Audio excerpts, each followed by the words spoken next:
Hi everyone, welcome to the next session for YA ThrillerCon. Today we are going to be examining villains in YA thrillers, and this is one of my favourite topics, so I'm so excited for this panel. I've got a fantastic lineup of authors with me today as well to discuss this. So we've got Dana Mele, Mocha Von Bee, Kayla Ancrum, and Desmond Hall. So we'll start off with introductions. So Desmond, would you like to go first? Sure, just once I figure out how to unmute myself. Hi, I'm Desmond Hall. I'm a Jamaican-born writer. I was born in Jamaica, moved to Jamaica, Queens in New York, and which was, I thought, hilarious. I am a writer-director. I've done a movie for HBO that I wrote and directed called A Day in Black and White. And in advertising, I was Spike Lee's creative director. And recently, this year, I had my debut novel, Your Corner Dark, which is a Jamaican story. And the title, Your Corner Dark, it means being stuck between a rock and a hard place. And the story is pretty much about how a teenager and how far this teenager will go for family. His father gets struck by a stray bullet, and he has to weigh the option of giving up his scholarship and joining a posse, which is a gang in Jamaica, which is run by his uncle. So, you know, if you spoke to him, his name is Frankie, you would say to him, "Hey, Frankie boy, you're kind of dark, you know." So, yeah, thanks for having me. Looking forward to the panel. Yeah, thank you so much for joining us. And I'm actually halfway through your book at the moment, so I'm just sort of like reading in every spare moment that I've got because it's so good. So yeah, definitely recommend your book. Oh, yeah, so Mocha, would you like to go next with introductions? Hi everyone, I'm Mocha Von Bee. I'm from Ireland originally, and we moved to France about 10 years ago, so I've been living in France since. At the moment, I'm setting up my website and trying to get that sorted out because I want to independently publish a young adult mystery series, and I'm really hoping to start getting it out there in the autumn. But COVID's kind of been putting a lot of delays on things. So I'm hoping, fingers crossed, that I will get it out this autumn. Delighted to be on this panel and really looking forward to finding out more about villains in YA. It's one of my favourite subjects. Wonderful. Kayla, would you like to go next with introductions?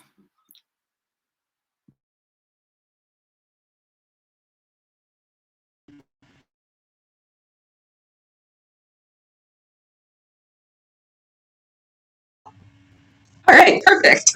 Unmuting was not working. So I am Kayla Ancrum. I am a thriller author. This is my third book that just came out about a week ago. It's called Billing, and it looks like this. It is my first big villain book. So I'm very, very excited to talk about how I came to redesigning one of the most infamous anti-heroes. I was born in Chicago, and this is kind of like an experience for me that's relatively new.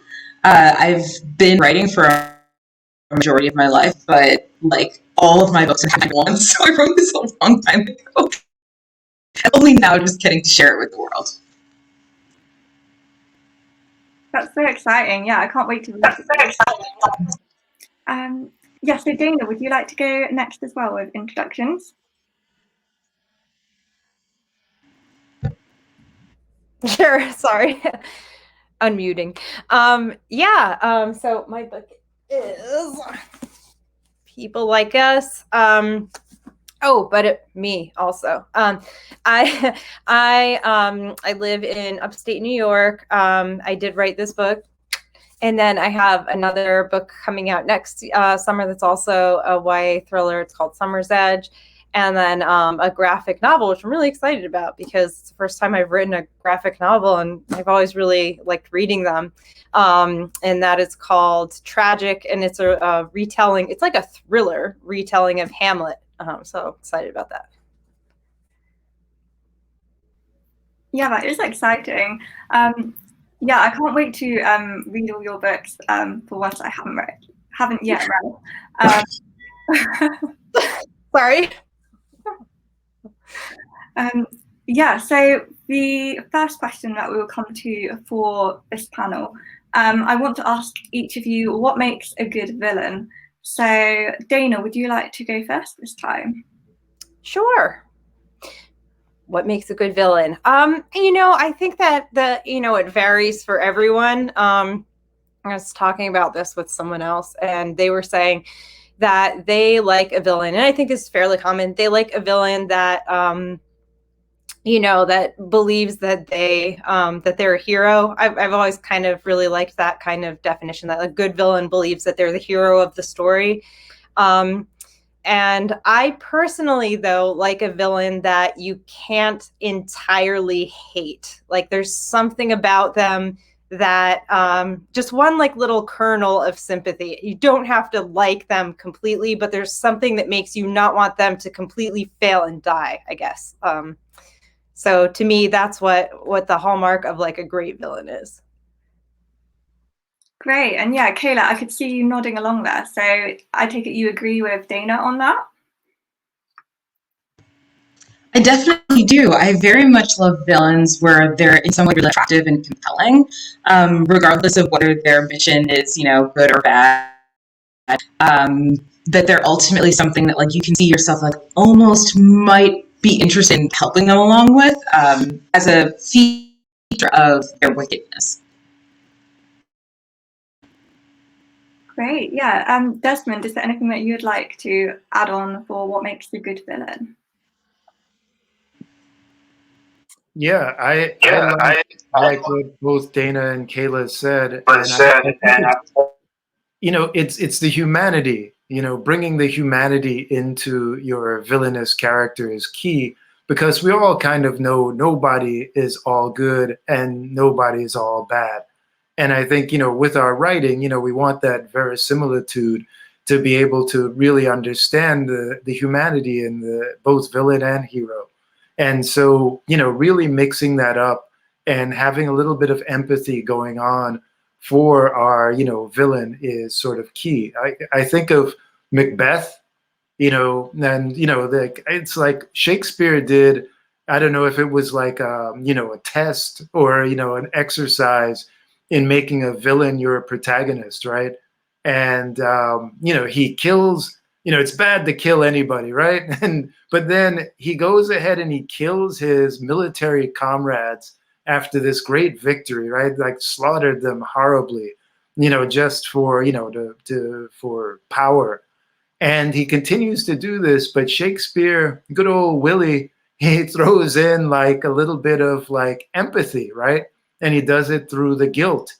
He makes him like crippled with guilt, like a lot of people I think Lady Macbeth is the villain, but I don't think so. I think she's sort of like the Captain Happen, she says whatever's on her mind, does whatever she wants.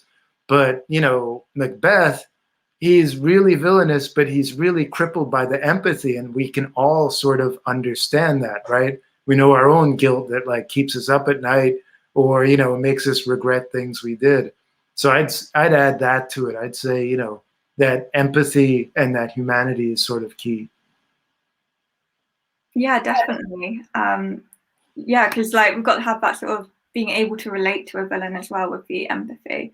Yeah, Mocha, is there anything else that you would like to add on for this question?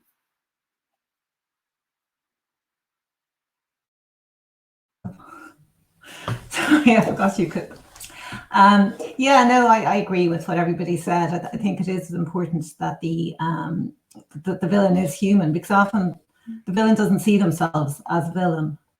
They think that what they're doing is justified, whether it is or not. So I think that comes across. It's important, and also that I remember reading somewhere, some writing advice about how the villain is as important as the main character, and there's often a kind of a mirror effect going on as well, where they're sort of the opposite of each other, or it's like the two sides of the coin, or the opposites, the sort of balance in between them. So I find that quite interesting, and like to explore that. But I definitely agree, ambiguous villains are much more interesting than one that's just like, the really bad guy.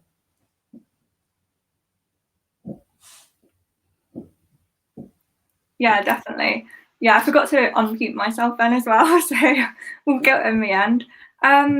Yeah, so talking about actually constructing our villains now, are there any sort of first initial steps that you always take when you're creating your villainous character?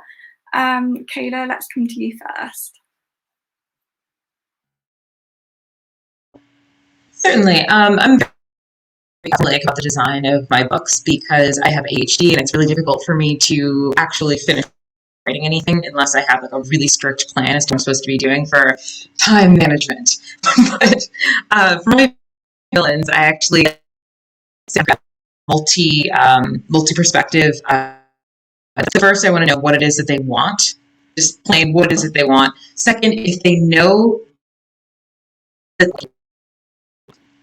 and then whether or not people who are their opposites know that that's what they want, and whether or not the steps that they are taking to get it are the best ones. I think that having all of those perspectives on that and making sure that they either match up or don't match up makes for a really interesting perspective on what a villain is. A lot of villains that when you see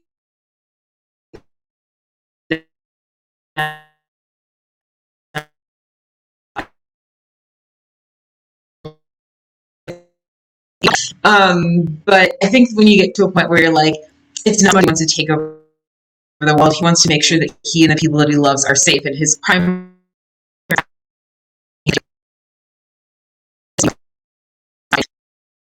they're fighting the method with which to achieve that. So there is the open up for like retribution and teaming up with the heroes, or just kind of like getting into straight evilness. And I really like having contradicting perspectives for all of that, all of those evil structures. Yeah, definitely. And the bit about sort of the contradictions as well, I love that. Yeah, it makes total sense. And knowing exactly what they want as well is like a first step. Is really logical as well when you're starting out writing a new story. Dana, do you agree with sort of the first steps that Kayla is talking about, or do you sort of approach creating your villains in a different way?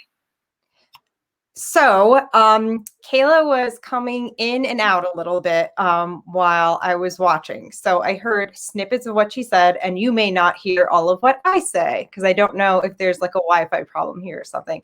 But I do usually start with what the villain wants, which I did hear come clearly through.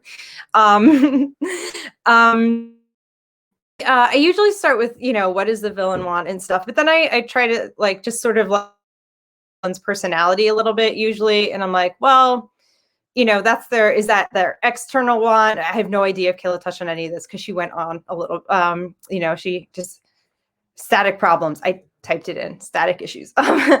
So I think about the external wants and the internal wants and stuff.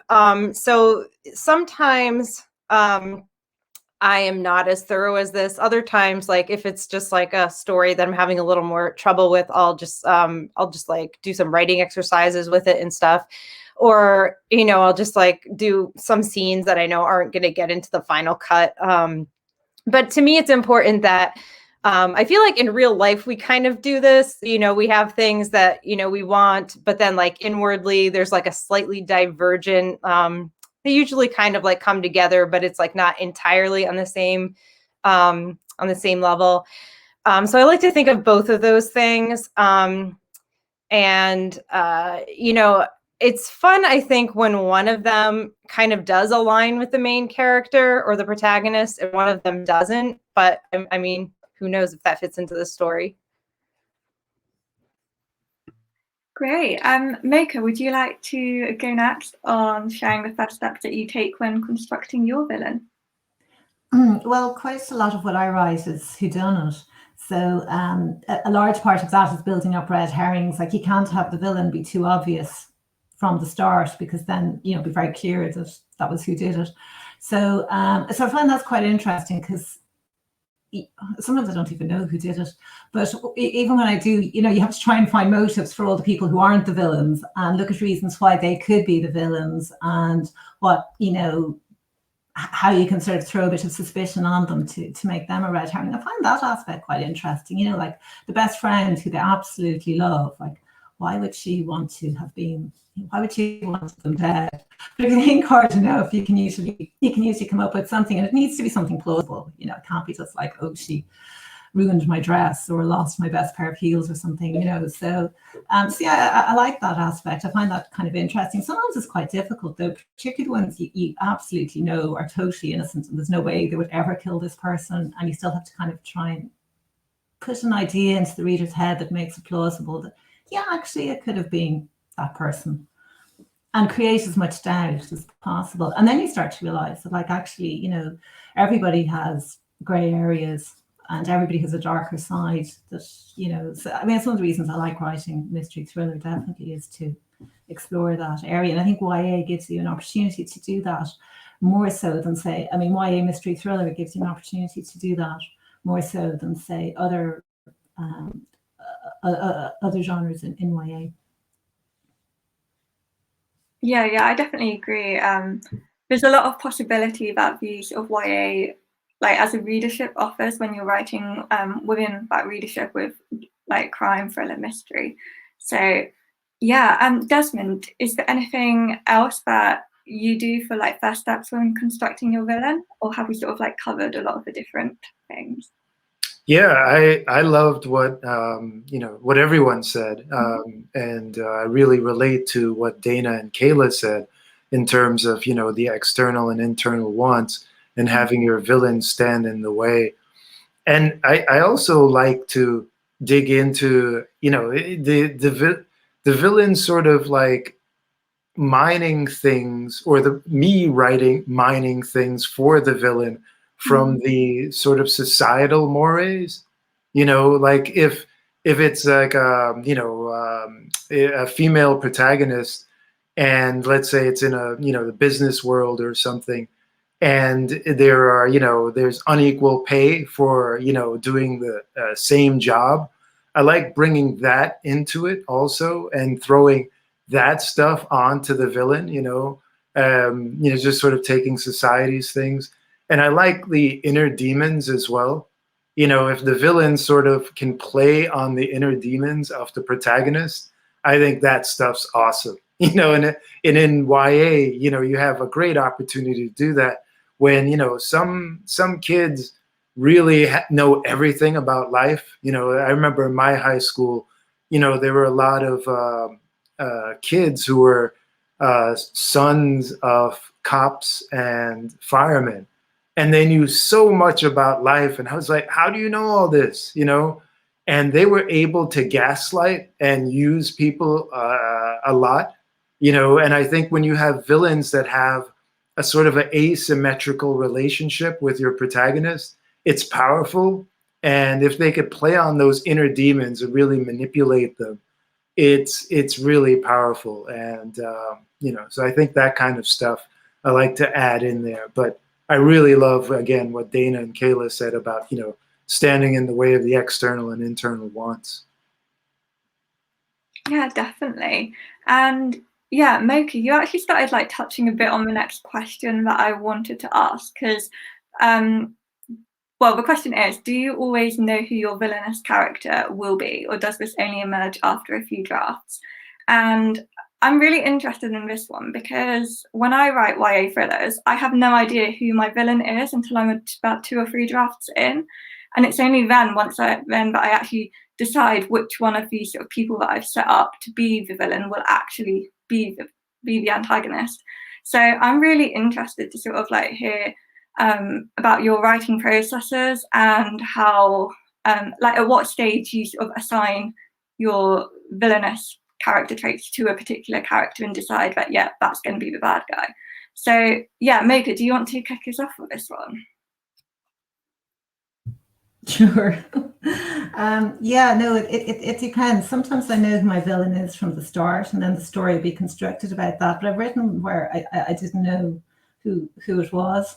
like I'd have a scene in my head of where the body would appear, or an event a body would appear at, and then you start thinking, well, how would that have happened? How could that body have got there? Who else would be there? Who might have done it?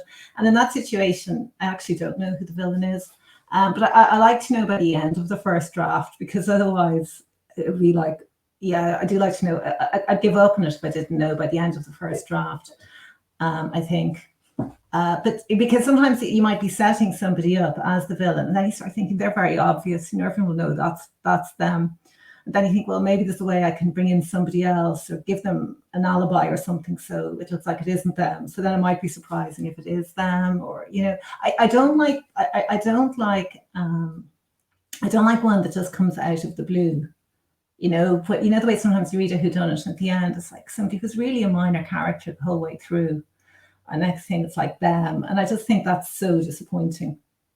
So it needs to be somebody that the reader legitimately suspected and thought better was them. But then for some reason, while they're reading it, they went like, oh no, it isn't, because, or it can't be. So yeah, but I'd be figuring that out in later drafts. But definitely by the end of the first draft, I do need to know who it is. And then I can add those things about, to make them less likely, or to find somebody else to shift the suspicion onto for a while, or whatever. So Yeah, that'd be my process. Yeah, that's such a good point about you don't want it to be disappointing for a reader if you reveal that the villain is like this really minor character, because it's got to have like a satisfying payoff as well, because the reader's been invested for like the whole book. So yeah, that's a really good point. Dana, do you have anything that differs in your process of at what point you decide who your villain will be?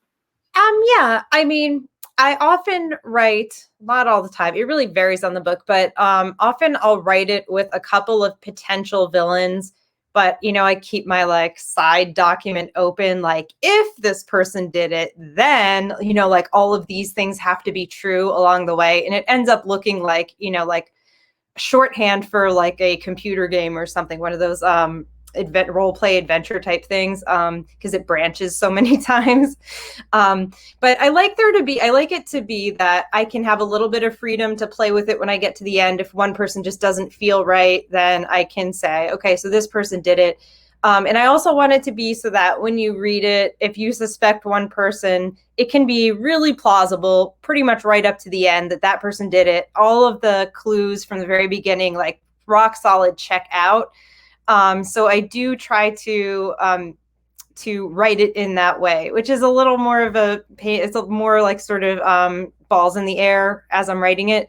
But I do like having that option by the time I get to the end. I would say usually I end up with the villain that I planned on from the beginning, usually just because like my agent won't let me change it and stuff. She'll be like, no, you're sticking with your villain. But I think there's also some fun in deciding that you don't want to have just one villain. So then that's also a whole new level of fun. Yeah, multiple villains. That's like definitely makes the manuscript more complex. Like just especially like for a reader, but also when you're writing and like editing and revisions and all of that. Yeah, so Kayla, let's come to you now, because I'm guessing that you're going to know who your villain is pretty early on, given that you do plot quite a lot. Yes, and actually for the book Darling, since it's a Peter Pan adaptation, everyone else knows the villain well. So there's like an added kind of I'm wading into a territory where not only are people familiar with these characters, but people have written papers and dissertations, and like there's just this academic culture around the IP that I chose to adapt. So when I was designing, I really had to spend a lot of time reading other people's papers about this character, because I feel like if you're reading into something with a classic, you have to go understanding that you need to respect the people who spent their lives dedicated to educating themselves about specific topics. So it was a little bit of a heavyweight to bear with Peter, but similar to Mocha, I do a thing where I let the reader know that the villain is the villain at the very beginning, and then whatever happens throughout the thing, you're just kind of like, I don't know, and then and like, oh no, it was him. And that kind of like self-doubt moment is like similarly satisfying, just like as a reader, but also is like kind of like you're like, darn, you know, you gotta trust your own instincts. And the fact that you didn't trust your instincts means you were just as much in danger as the heroine or the main characters of the book, which I think is a really important feature to books that are thrillers or books that are mysteries, that feeling of being a part of a group and being similarly feeling similar as the characters that you're reading about.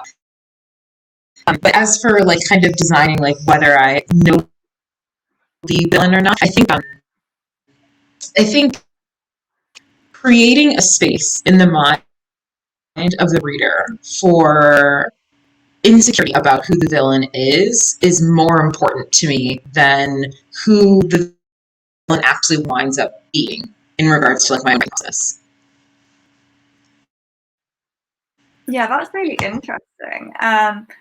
Yeah, I like how you sort of like you approach it from different angles as well, and like thinking about who like it could be, who it actually is, and especially when you're writing a story where readers already know from the start who the villain is, that does bring quite a new angle as well.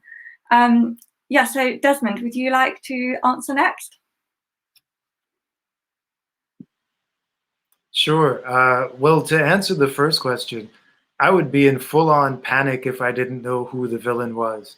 I have to know in order to, you know, because I'm a voracious plotter, and if I didn't know who the villain was, who was going to stand in the way of the protagonist getting to his or her internal or external goal, I'd freak out. What I do like, and I love what Mocha said earlier, you know, with seeding the clues. And I go back and forth with that so many times. I'll seed a clue early on, like I won't mention what, I won't, no spoiler, but I mentioned a name, and I wondered, will readers understand and put this name together with and figure it out? And it's, you know, that I think that's just the drafting process for me after I do that, because I can't really tell whether a reader will know or will not know, you know, given the clues that I've set up. And I kind of rely on my beta readers, and then, you know, my fantastic editor will also chime in and tell me.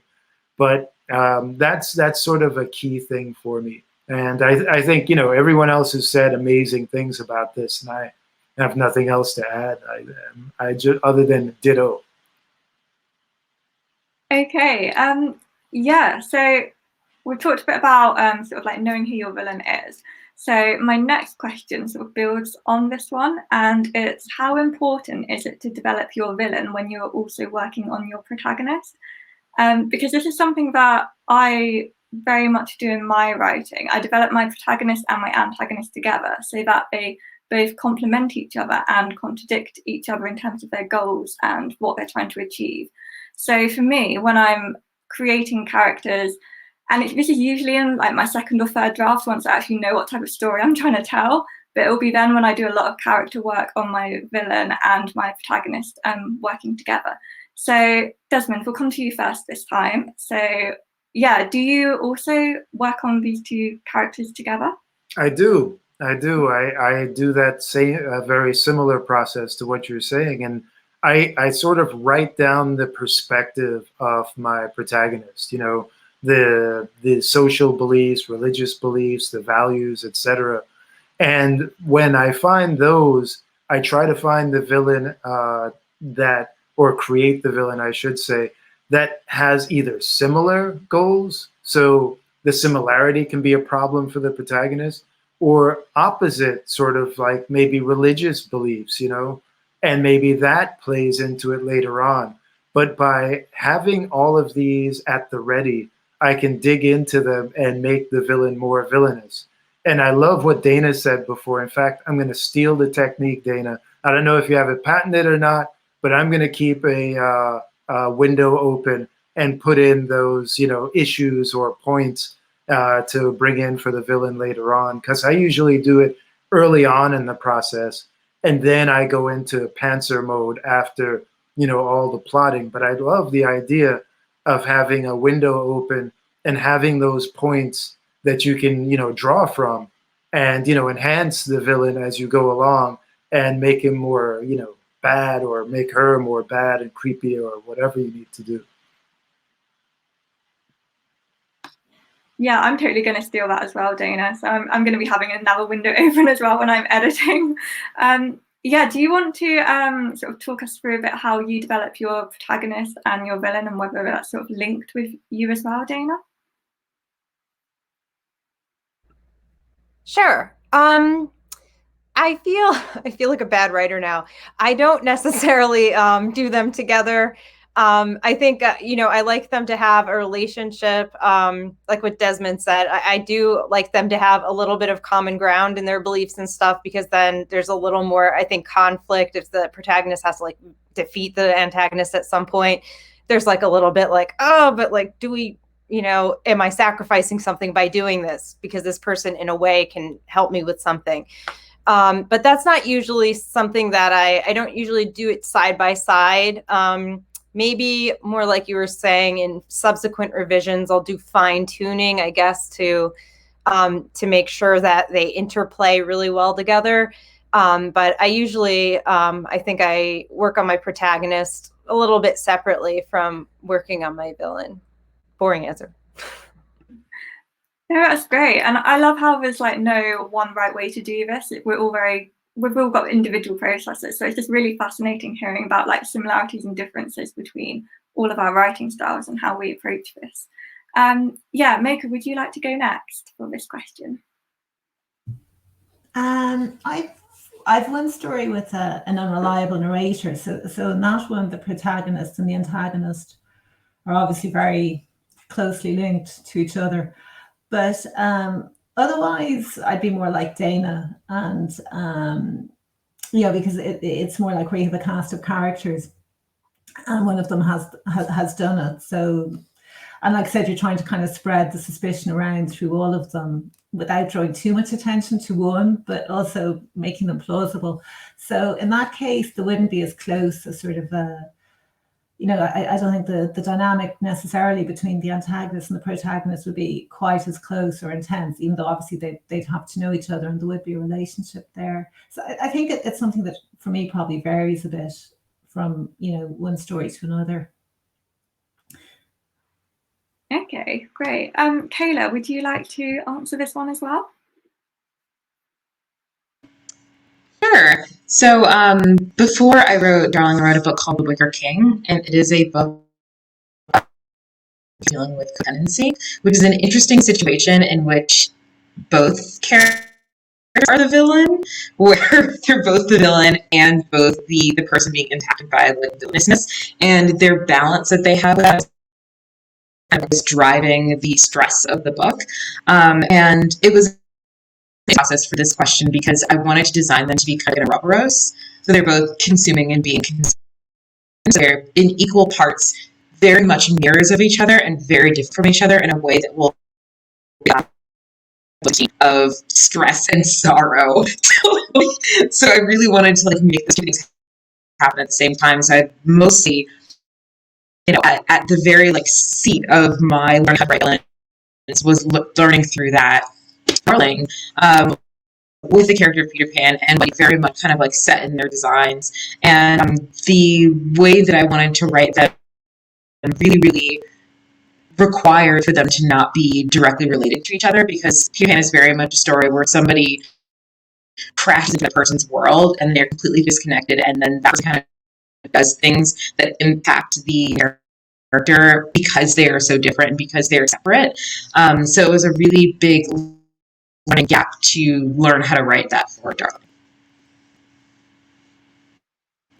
Great, yeah, I can't wait to read Darling, because I read The Wicker King last year, and that is like one of my favourite books ever, because I love, like you say, they're both sort of like the capacity to be the villain, and I love the whole commentary you've got on sort of like what it means to be sort of like evil and bad. There's whole like this psychological commentary that's throughout the book, and I really, really liked that when I was reading it.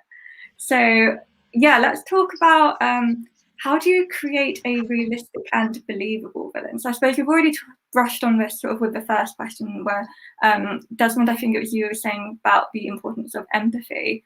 and sort of being able to empathize with what the villain wants. Are there any other ways that you can create a more believable villain? So Desmond, should we come to you first with this one as well? So to pick up again on the empathy, I find that with my villain, given I just have my debut novel, but in other works that I've worked on as well, what I find is humor, really comes into play. But I've found out that it doesn't hit me right away that they have a sense of humor.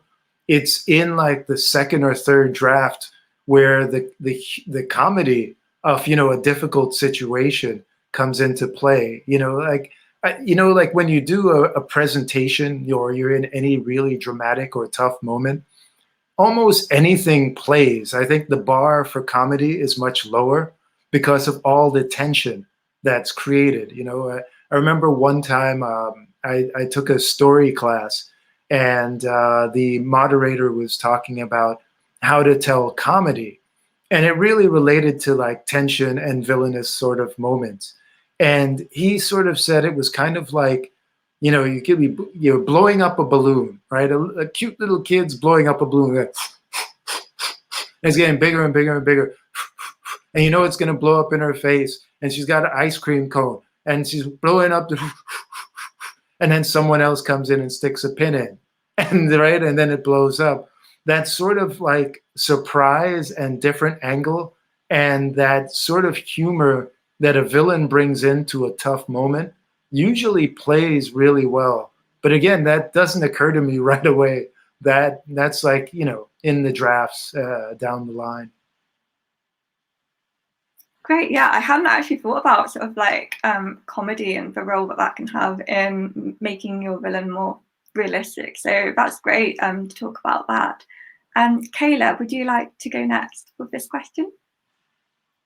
Certainly. So for the villain of Peter Pan in Darling, it's very much, his realism is very much about what he wants and what he needs, and what he wants is his family, and what he wants is an extension of his childhood, and he's really at his core for like a summer day that never ends.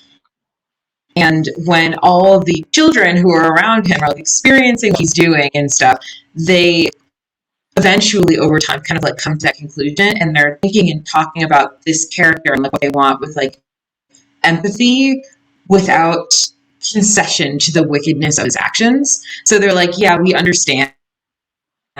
Very like, cool motives for that. And I think that makes villains really realistic is how people in their surrounding environment react to them, whether they're actively doing something villainous or not. And that story is very like Nick and Nora's Infinite Playlist, one night running around in the city kind of plot. And the children act around him as Wendy is watching. She's a newcomer to their social dynamic, and she's just seeing them kind of like into him, like just kind of, get really, really anxious around him. And that's how she knows that he's dangerous without anyone saying anything to her about it. When, one of the characters is like, oh, I want to do this. And Peter can't. He says it like really quietly. And they're like, I guess I can't. That sort of circumstance. That tells the reader way more danger of the circumstance than him actually doing something in front of them. And there's this moment that I wrote, favorite moment that I've ever written in any of my books, where Peter does something really scary, and then he leaves, and they're all talking about it. They're like, oh my God, I can't believe, that happened, or whatever. And to make it so that he doesn't know that they're all talking about it, they instantaneously begin like a fake conversation, like mid-sentence as he walks in, and then they're all kind of joking about it and stuff, and they all fake laugh. And who's going through the experience is watching them do this with ease, and is like, the reason that they know means that he's so scary that they've learned how to do this through like repetitive how to handle him, which is like very, very frightening. So she's sitting there absolutely terrified, surrounded by people laughing with terror in their eyes and smiles on their faces, and Peter's coming in like, what are you guys doing? He's acting normal, and she's just like, this is the most terrifying circumstance I've ever been in. And I feel like that's like the pinnacle of his violence and of his villainousness, even while not actively murdering anyone on the page. Yeah, that's definitely a really important thing to sort of show, because you can make a villain seem more scary depending on how the characters around them are reacting as well, and that's like a really good way to make them more realistic and believable. And the more you talk about Darling, I just feel like the more I want to read it like straight away. So this is great. Yeah, Dana, would you like to go next for sharing any tips you have on creating realistic and believable villains?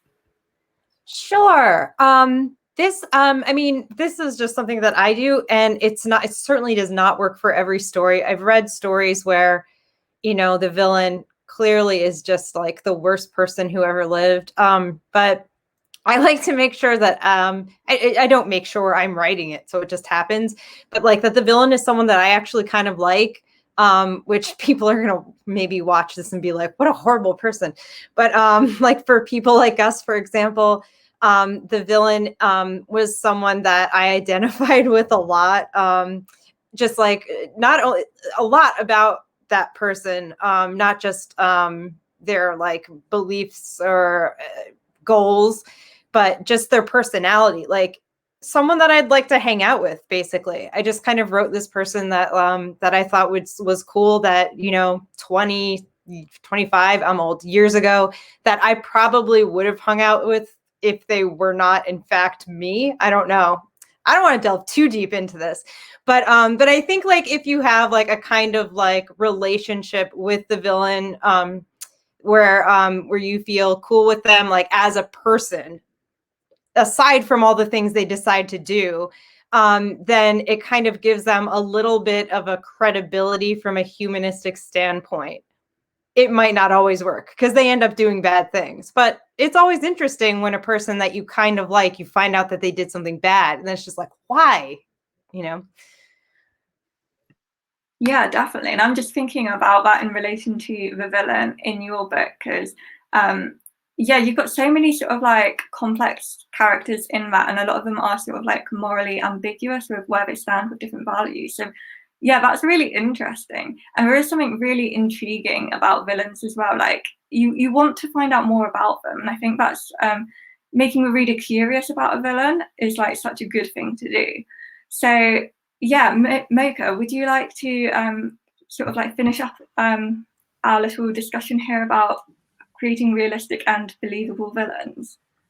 Yeah, well, I was really interested in what Dana said as well, because I've read people like us, and hearing her describe the villain that way, like it makes total sense. So it shows that like when you get the author's kind of input, it can be really interesting, because yeah, it totally makes sense for because I remember the villain was not, and it totally makes sense.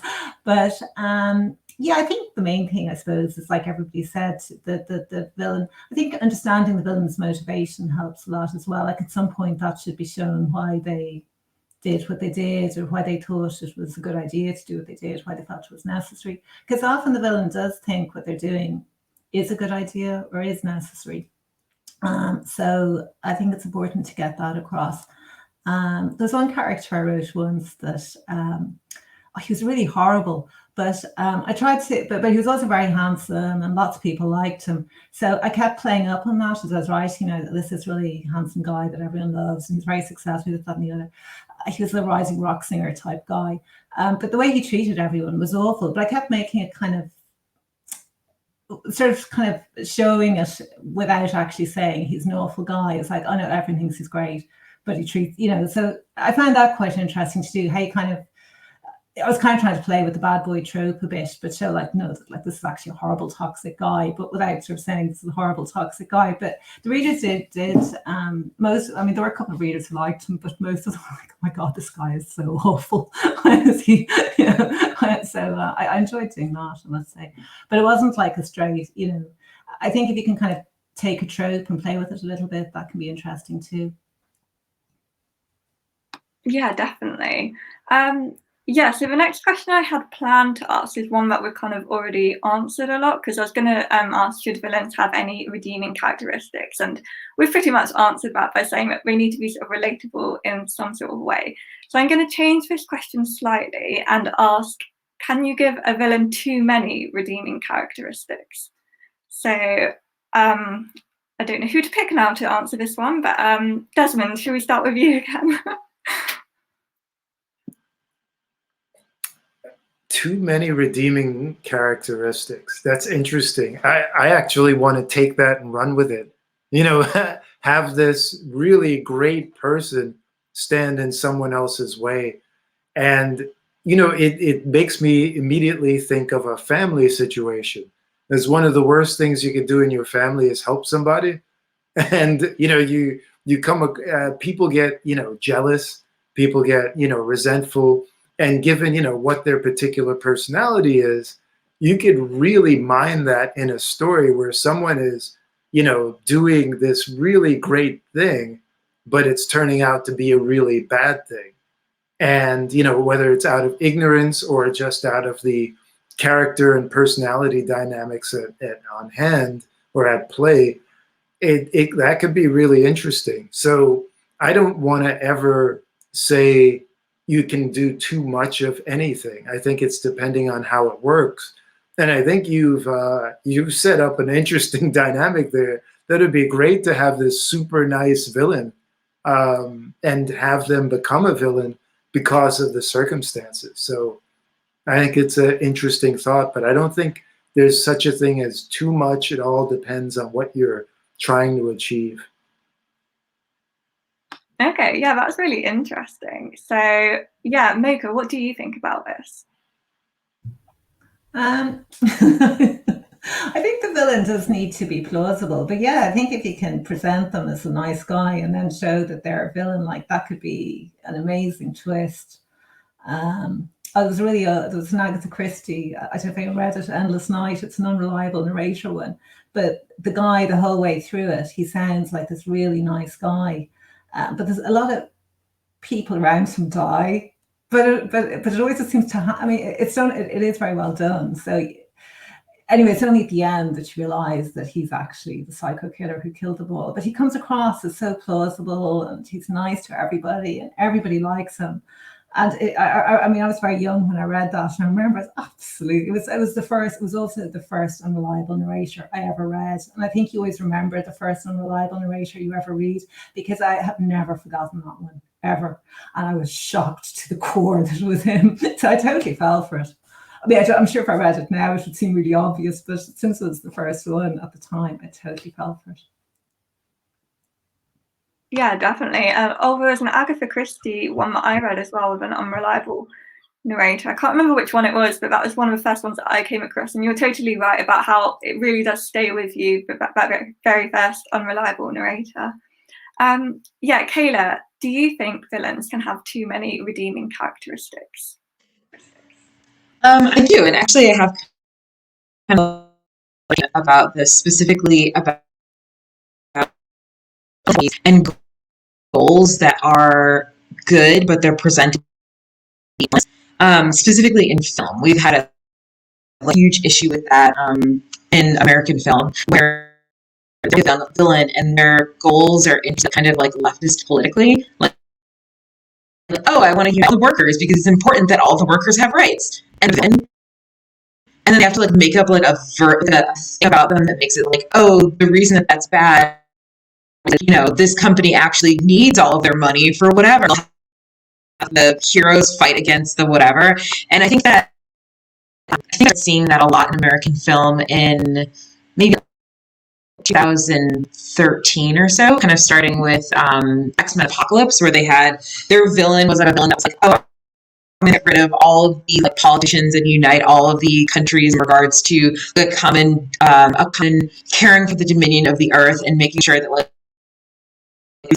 well taken care of, and like just stuff that actually sounds good. Yeah, that sounds good. And you're like, wait, why is he the villain? Why has this author or creator take this character that has all of these characteristics that are good and original characteristics negative? And what do you know about the background of this product? Because books and films are products that makes that something that is going to be consumed by the youth. And I think that a lot of people go into watching things with villains, thrillers, you know, action movies, and they immediately, identify with the hero, and they're personally investing their interest in the hero. And I think that media is very kind of like influential, and a lot of people wind up siding with certain viewpoints because of the perspective of being given a hero that, is against them or is for them. I think that's something that's definitely, as somebody who consumes media, but also as somebody who designs. So when I am designing a villain, I do not want that I do not want the children who are consuming the media product that I created to identify as negative simply because that has that quality. I think that sometimes is not best, and I don't want to be an author that has like large regrets in regards to the impact of my work. And I think that, like many creators have, when you create something, you don't necessarily know what's going to happen to it. Like, I could have thrown this out, and God knows where it could have went and what impact that it had on like young adults. So when I'm designing these pieces, I want to make sure they don't do anything that I'm going to have like social ramification regret about in regards to, the way my villain is, and also the way my heroes react to and deal with my. Yeah, you raised some really important points there. Dana, do you have anything that you would like to add on at this point? Sure. Yeah, I had one thought.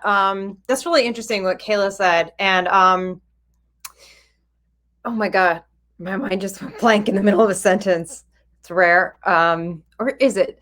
I was thinking, I'm kind of similar to Desmond in that I probably now made it clear that I like to load on the empathy a little bit. But I think that if you do a little bit too much, you run the risk, although I love that idea of the challenge of making the villain so sympathetic. I think that it gives you sort of a couple of things to balance out, I guess. And one of them is if the villain is much more sympathetic than the protagonist, then you're going to get a weird feeling, I guess, by the end. And then the other thing is if the way that you resolve it and the way you treat the villain by the end, like if their resolution, if their punishment or whatever their consequences feel unjust in relation to how likable or noble their goals are or whatever, then it might not sit well with people. And it might just feel discordant and like it was a weird curveball, I guess. I don't know. I remember, it's interesting that Mocha said that you remember your first unreliable narrator. The first one that I ever read, I just hated because it wasn't seeded at all. And they were presented as an unequivocal good guy solving a murder. It was just like a detective. It was one of those, like, without giving anything away about it, it was a like paint by number type, seemingly, thriller, cat and mouse, who killed this bunch of people. And then like at the very end, like last chapter, suddenly it was just like, by the way, I did it. And I was just like, what is this? And so that turned me off of unreliable narrators for a while. But I think with that, again, it was all good. He was only good. There was no, there's nothing about him not to relate to until the very end. And then it was just, I think that's a downfall you could run into possibly. But again, that's trickier because it was the narrator. So, but it did make me a little frustrated as a reader when I got to the end and I was just like, not only was this not sort of teased, but also this is someone that we were led to only, there's just no reason at all to have any suspicion or any animosity towards this character or to challenge them in any way to suspect, I don't know. I'm saying the same thing over and over, so I'll stop.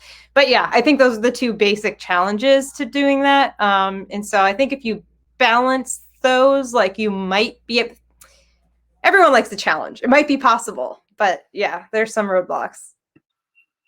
Yeah, there's a lot of interesting stuff to think about here. And yeah, like this sort of like links into my next question, which is a bit of a weird one as well. But do villains always need to be human or like a humanoid character? Or could you have a more abstract villain, such as a force of nature? And if you had a like abstract villain like that, would it be appropriate for a YA thriller, or should it be sort of a different genre? Who should we go with? Let's go with Mocha first. Finding the unmute button. Yeah, I mean, no, definitely a villain can be a force of nature, or I mean, you know, like look at something like Jaws, for example, it's the shark, or Jurassic Park. I mean, you know, you see lots of examples of it, or it could be the plague, or the end of the world, or the aliens. I mean, but I do think personally for YA mystery thriller, it should be a person. I think it's just disappointing for the, like, imagine you read the YA thriller and then at the end you discover that actually there was no murder. The person was struck by, I don't know, a tree was struck by lightning and they just happened to be under it and the branch fell off and that's what hit them and killed them. And it wasn't actually a person at all. I mean, I know if I read something like that, I'd be like, oh, for goodness, you know, why did I put myself through it? So I do think when it's mystery thriller, if it does turn out to be a force of nature, it definitely feels like one of those, you know, hand of God things that just comes out of the blue and frustrates the reader. Yeah, definitely. Kayla, do you agree with that? I was just thinking about, I think it works really well for like mixed genre, like or something like that, because I feel like the overarching like analysis of villainousness within the sci-fi genre is like a little bit more like expanded than it is in just kind of like regular contemporary thrillers. And I'm saying this is like a contemporary author, like I can only write contemporaries. I did something that was like similarly done that felt very much like and it was called The Girl with All the Gifts, and the villain when you're approached with it is zombies. It is a zombie apocalypse story. Who were born of people who were like infected by zombies, and they like have this thing where they can be regular sometimes and then not be regular sometimes. And our film, because I get all my inspiration throughout the entire film, you are of the understanding that the people who are actual human beings are the victims and the people who are the zombies are the villains. And like, not to give away anything from the end, but at the end you realize that it's not so much that there is a new species that is dominant on the planet, and human beings are into like kind of like Neanderthals, like they don't belong in this bright new world that now belongs to a very specific type of creature. They are the new humans. We are the antagonists for trying to halt their development and them claiming the earth as it is now their era. And the experience of that as the villain and like that shift or something felt very, very almost noir. It was extremely cool. I think that it only really works very well like with like a mixed genre thing, because I feel like if I was reading a contemporary book and the like main, you know, whatever was like industry or looming threat of capitalism, it would totally feel like unsatisfying, you know, just kind of like it wouldn't. I'm very much on like Mocha's team about like how unsatisfying it would feel. Yeah, definitely. So it does seem to be very genre dependent, really. Yeah, Dana, do you agree with this? Yeah, I do. I think I very much agree with Kayla that it works mostly within mixed genre books and just genre books. Something I was thinking when you first asked, for some reason, when you said force of nature, I thought of the movie The Happening. If anyone has seen it, it's an old movie. It is old. It is literally nature that is kind of the bad guy or the antagonist. And when I thought about that, like just really in my head, I was like thinking about a whole bunch of other similar books and movies and stuff.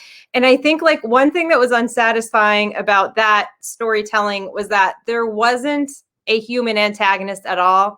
And a lot of times, you know, I write horror, there's usually some form of human antagonist, even if the real bad guy, it's, you know, with zombies, it's always like man is the enemy. And with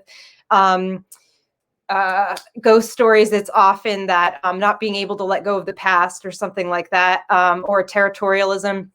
So, but there usually is some kind of symbolic human figure that embodies that that theme.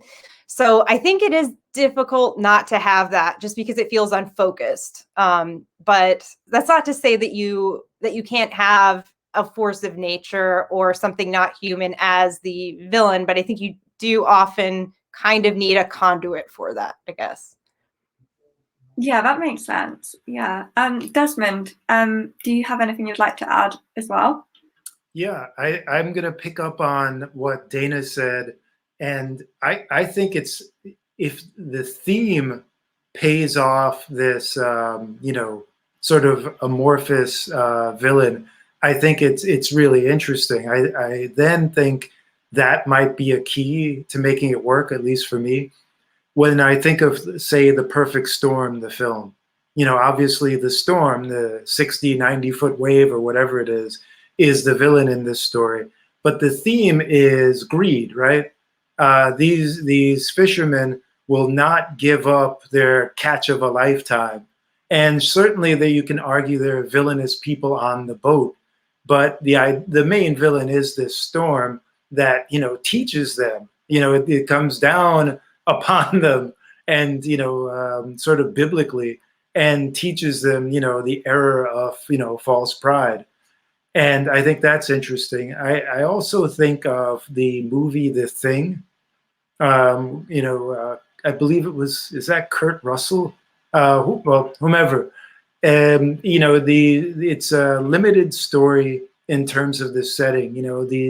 These scientists are, in the Arctic, and a villainous entity, comes into various bodies and makes each one of them a killer at different times. So, and at the end, and I'll spoiler alert, at the end, the two of the seeming protagonists are sitting, staring at each other as they've decided to burn down the base. They're in the Arctic. And so how are they going to live? But there are only two of them, and they're staring at each other because one of them has the thing in them. Therefore, one of them is the killer. And so, with all that said, I go back again to the theme. It's, that theme was friendship and trust. But if the theme ties together this, sort of amorphous villain, I think it can definitely work. But I think you really have to rely on theme heavily in that, or controlling idea, to make it work. Yeah, definitely. And I love what you were saying there about how the villain, or sort of like the villainous force, teaches the protagonist something, and the protagonist and the reader learn something from the villain. Yeah, that just seems like really potent, pretty much with any YA thriller. So I really liked that. Yeah, so we're coming up to the end of the time now. So should we just go around each of you, so you can tell viewers where they can find your work, and like where they can find you online as well. Desmond, let's start with you. Okay. So you can find Your Corner Dark. I'll bring a poster. My amazing publicity team made it. Their book cover, and here it is in 3D. So yeah, it's you can find it online, at your bookstore. It's Simon & Schuster, Caitlin DeLuey Books, Athenium Books, and they're all working together. And so please look for it there. And you can find me at DesmondHallAuthor.com. And thank you. And I'm working on the next book now. I just got notes back from my editor. And it's a YA thriller, again, set in Jamaica, and it's called Barrel Girl. And it's about a young lady who, is in a lot of financial difficulty and finds some drugs that have washed up on shore. And she's debating the moral imperative of selling these drugs to solve her problems, when other issues with her boyfriend and the Jamaican CIA equivalent comes into play. So very exciting, very fast paced, and I'm very psyched about it. But given my editor, I'm going to have a very long and fruitful journey, because she's amazing, but she's going to have me reworking it a lot. So yeah, look out for Barrel Girl, folks. Yeah, that sounds like a great book. Yeah, Kayla, would you like to tell viewers next where they can find you and your books? Yes, certainly. So find me at kayancrum.com, and also on Twitter, pretty probably Kayla Ancrum. For Darling, you can find it basically anywhere. I think it's still at Target, Target limited runs, Amazon. I think Barnes & Noble gives me the most money, so buy it from there. I have another book that I just read. It is a train heist novel about a bunch of girls, economically impoverished town, who decide to rob a train.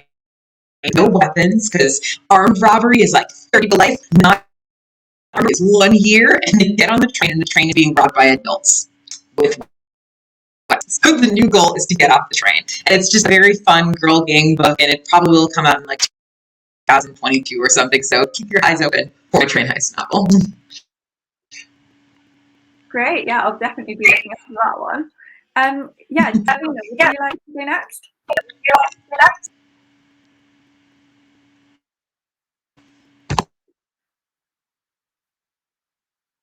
Oh, Dana, would you like to go next?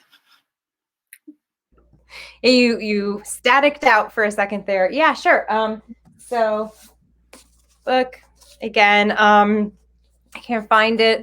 Probably online at this point. It's been a couple years, but I think did we say yes? We were talking yesterday about this bookshop. You can order books from your local indie on the internet conveniently, and then there's also Amazon and Barnes and Noble. My website is my name, www.danamele.com, and there's no pre-order yet for my upcoming book, Summer's Edge or Tragic, but check out my website for updates, because I know everyone's dying to just like sit there on the edge of their seat for that. But yeah, that's it. Great. And Mocha? Hi, yeah, I'm on Instagram at Mocha Von Bee, and Twitter, not very often, at Mocha Von Bee. And my website should be up hopefully in the autumn, and my YA series will hopefully be coming out then. It's called Kit and Tully, and it's about a couple who may or may not have woken an ancient Celtic god and had to choose between love or music. One of them thinks they did wake the god, the other one thinks they didn't. So if the series follows their journey and what happens as their life progresses. Yeah, I beta read that as well, and I can tell you it's a really good story. So, Thanks so much. So yeah, thank you so much everyone for joining me today for YA Thrillercon. So yeah, thank you.